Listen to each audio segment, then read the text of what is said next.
There is a single question that determines how much power other people hold over you. And it has nothing to do with your intelligence, your strength, or your will. The question is simply this: what do you desperately need? Because that is the exact place where you can be controlled.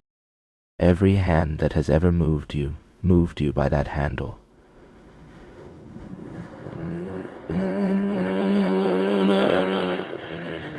The approval you could not live without, the paycheck you could not risk, the person whose attention decided whether your day was bearable, the recognition you kept reaching for, the belonging you were afraid to lose.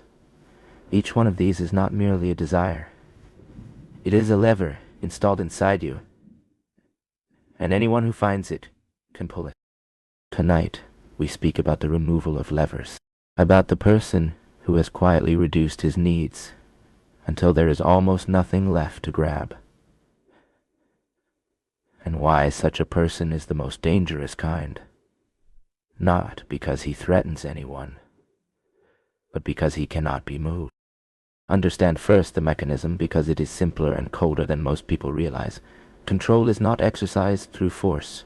Force is expensive, obvious, and rare. Control is exercised through need. Someone offers you what you cannot do without, and from that moment they are no longer negotiating with you. They are negotiating with your need.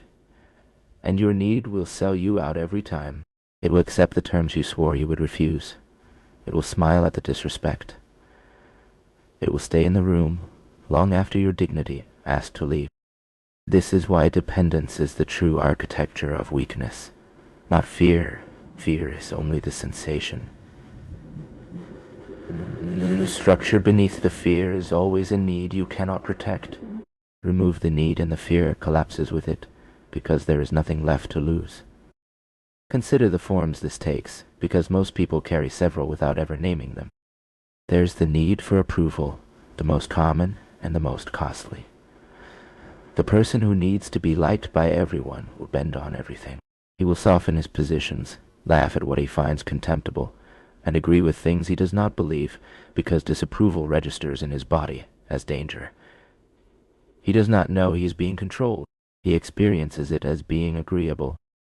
There is the need for money in its desperate form, not the reasonable desire for security, but the condition of having no margin at all. The person who cannot afford to lose this job will accept treatment he would never otherwise accept. Every employer, every client, every counterparty senses that condition without being told, and prices him accordingly. The one with savings and options negotiates from a different planet, and everyone in the room feels which planet he is standing on. There is the need for a particular person, the relationship you believe you would not survive. The moment your wholeness depends on someone staying, you have handed them a power neither of you asked for, and it will corrode the connection from the inside. What was love becomes management. What was choosing becomes clinging. There is the need for status, for the title, for the seat at the table. It makes men into instruments. They can be promised the thing, delayed on the thing, threatened with the loss of the thing, and steered for years by an outcome they may never receive. There is the need for validation, which has become the water most people swim in, the constant checking, the small hunger for confirmation that you exist and matter, delivered in numbers on a screen. And beneath all of them sits the oldest need, the root of the entire system, the fear of rejection, the ancient dread of being cast out from the group. Most modern weakness is simply this prehistoric alarm, running in a world where exile no longer means death, but where the body has not been informed. Machiavelli would understand this architecture completely, because he studied power where it was most naked. Woven through his work is a hard observation about human beings, that they are moved by their interests and their appetites, and that whoever understands what a man needs understands how that man will behave. He watched princes and republics fall, not because their enemies were stronger, but because they had made themselves dependent on foreign arms, on borrowed strength, on the favor of others whose interests were not their own. He argued relentlessly for building one's own foundations, one's own capacity, rather than resting on what others might grant or withdraw. The lesson is simple. and it has not aged a day. Whatever you cannot provide for yourself, someone else controls. In the spirit of Machiavelli, power belongs to whoever governs 4 territories. Emotion. The composure that does not depend on other people's behavior. Access. Who is permitted to matter to you, and how much? Timing.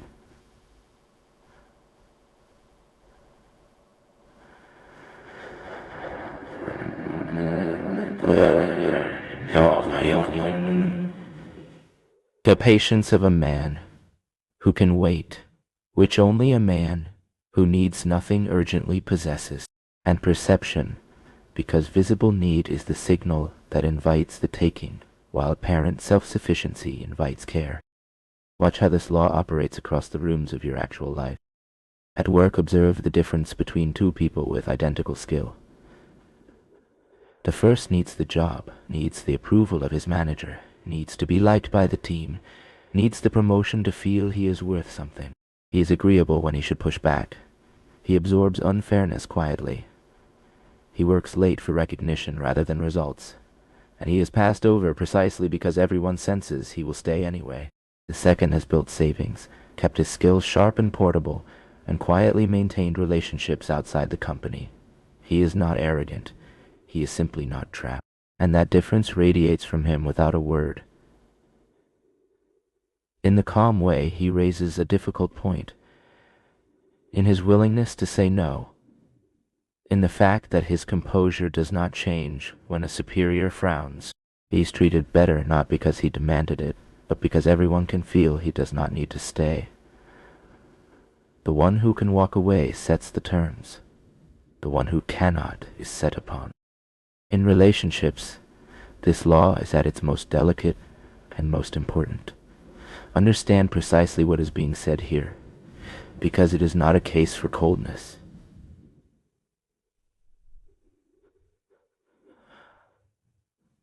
Love is not a weakness. Wanting someone is not dependent. The weakness is need, the belief that you cannot be whole without this specific person, that their withdrawal would end you. When that belief is present, every interaction becomes distorted. You cannot speak honestly, because honesty risks the thing you cannot lose. You cannot enforce a boundary, because boundaries risk their leaving. You tolerate what you should not tolerate.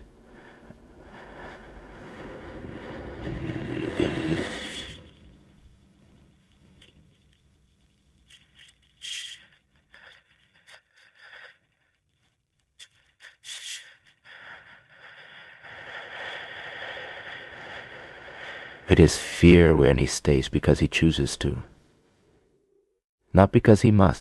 His partner receives something rare in this, a love that is not a demand disguised as devotion, and a person who cannot be quietly controlled by the threat of withdrawal. Dependence corrodes intimacy. Independence is what allows it to be real. On social media, the architecture of need has been industrialized. These systems are engineered around one variable, your need for validation, and they harvest it with precision. Every notification is a small confirmation that you matter, delivered on an unpredictable schedule, which is the exact pattern that builds compulsion in any nervous system. The result is millions of people whose emotional state is set, hour, by strangers' reactions to fragments of their lives. Understand what this means in the language of power. You have outsourced your sense of worth to an audience that owes you nothing and can withdraw at any moment. The person who has broken this dependence, who posts or does not post, who sees the numbers and feels nothing decisive about them, has taken back a piece of himself that most people no longer know they have surrendered. In business, everything comes down to the ability to walk away. The entrepreneur with one client is not an entrepreneur. He is an employee with worse protections, and that single client will eventually discover it and price accordingly. The negotiator who needs this deal has already conceded before the first number is spoken. Every experienced dealmaker reads for one signal above all others. Can this person leave? And the answer determines everything that follows. This is why the powerful build alternatives obsessively. not because they expect to use them, but because possessing them changes how they are treated in every room they enter. And in family, this law is at its most painful, because these are the needs installed earliest and buried deepest. The need for a parent's approval can run a person's entire life. His career chosen to satisfy it, his choices bent around it, his sense of adequacy still awaiting a verdict that may never come. There are people in their 50s still performing for a judgment rendered when they were 9. Emotional independence here does not mean cutting anyone off, and it does not mean loving your family less. It means the quiet, difficult work of no longer requiring their approval to feel legitimate. You can honor them, care for them, remain close to them, and still remove the lever. Often, the relationship improves, because it becomes voluntary rather than compulsive. Now here is the question underneath all of it. Why do genuinely powerful people reduce their needs deliberately? Because they understand something the ambitious rarely grasp. Every need is an entry point, and a life full of unnecessary needs is a fortress full of unlocked doors. The lifestyle that requires an enormous income chains you to whoever provides it. The image that requires constant admiration chains you to your audience. The comfort you cannot do without chains you to whoever supplies it. Each additional need is a hand on your leash, and most people spend their lives acquiring more leashes and calling it success. The strategic mind moves the other way. It asks, coldly and regularly, what am I dependent on, and what would it cost me to lose it? Then it works to reduce that dependency, not through deprivation, but through capacity. It's a crucial distinction. The goal is not to want nothing. A person who wants nothing is not free. He is dead inside, and dead men build nothing. The goal is to need less, to want deeply, pursue relentlessly, enjoy fully, and remain whole if any particular thing is taken away. Desire is the engine, need is the leash.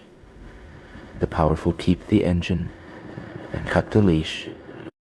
So how does a person actually build this? Not through a declaration.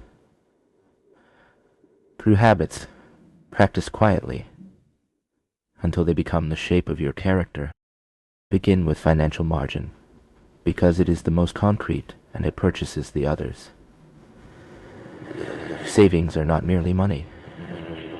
Savings are the ability to say number every month of expenses you hold as a month of dignity you can afford, a room you can walk out of, an insult you do not have to swallow.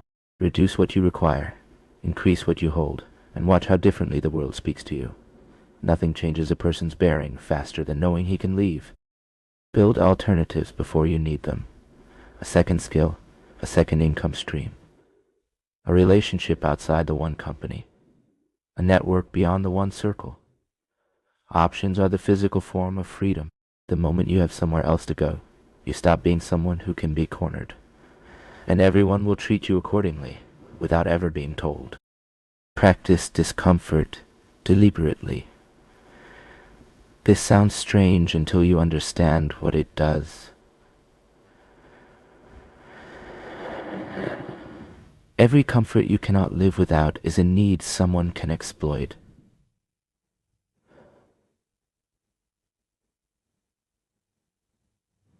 So test them, occasionally, on purpose.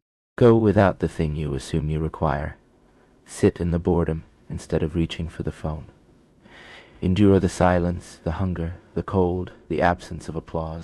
Each time you discover you survive without something, that thing loses its power over you. You are not punishing yourself. You are auditing your dependencies and closing doors one by one.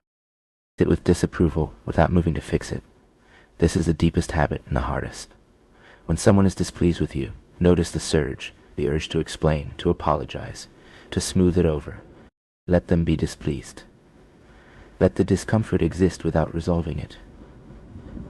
Every time you do this, you weaken the ancient alarm that has governed you since childhood, and you take back a piece of your own governance. Disapproval, sat with long enough, reveals itself to be survivable. And once it is survivable, it is no longer a lever, separate wanting from needing, deliberately in your own mind. Before any situation where something matters, a negotiation, a conversation, a decision, state it to yourself plainly. I want this fully, and I do not need it to remain whole. Say it until it is true. That single internal move changes your presence more than any technique, because others read the difference immediately, even if they could not name it. Build a life full enough that no single part of it can devastate you. This is the quiet foundation beneath all the rest. When your days contain meaningful work, real discipline, a body you have trained, a mind you are feeding, and people who reciprocate, then no single withdrawal can empty you. The person with one source of meaning is fragile, no matter how strong he appears.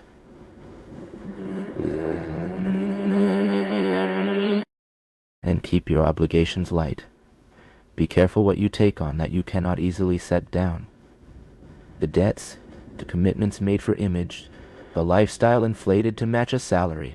Everyone is a rope, and ropes accumulate silently until one day a man discovers he cannot move at all, and does not remember agreeing to any of it. Now understand what stands at the end of this discipline, because it must not be mistaken for coldness.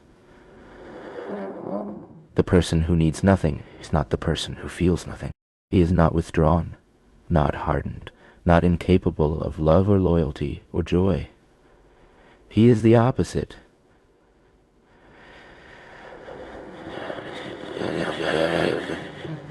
Because he does not need people, he can be genuinely present with them. Because he does not need approval, he can tell the truth. Because he does not need the outcome, he can act with clarity while everyone around him acts from fear. His warmth is real precisely because it is given freely, never extracted from him by dependency. And this is what makes him, in the truest sense, dangerous. Not because he threatens anyone. He threatens no one. He is dangerous because there is nothing to hold. He cannot be bought because his needs are small and already met.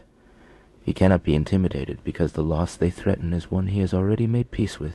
He cannot be flattered into compliance because his sense of himself does not require the compliment.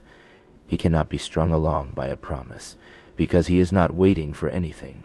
Every instrument the world uses to move human beings finds no surface on him. Watch how differently he is treated. People are careful around him, not afraid, careful.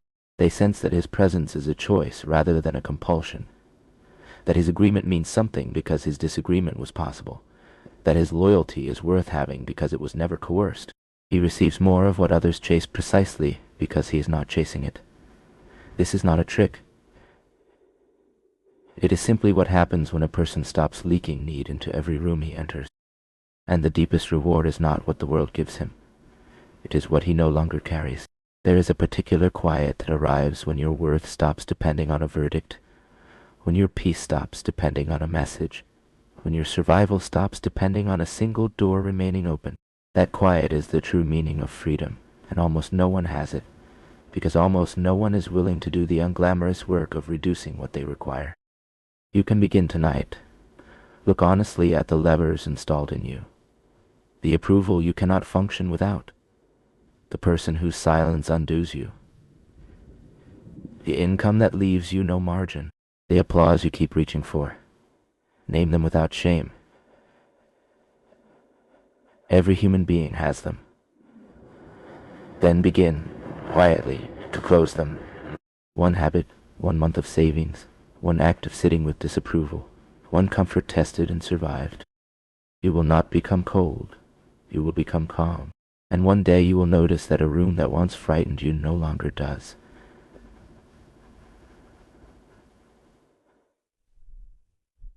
That a person whose approval once ruled you no longer rules anything.